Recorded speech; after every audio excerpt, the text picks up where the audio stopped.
আজ আমি বানাবো হায়দ্রাবাদি এগ খাগিনা। চলুন বানিয়ে ফেলি। প্রথমে নিয়েছি রসুন আর শুকনো লঙ্কার গুঁড়ো, খুব ভালোভাবে পেস্ট করে নিলাম।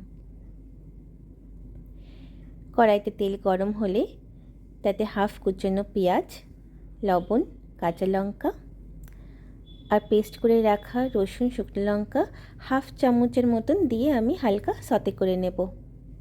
আর ওপরে একটা গোটা ডিম দিয়ে ওপরে লবণ দিয়ে আমি ঢেকে দেব। Almost ready.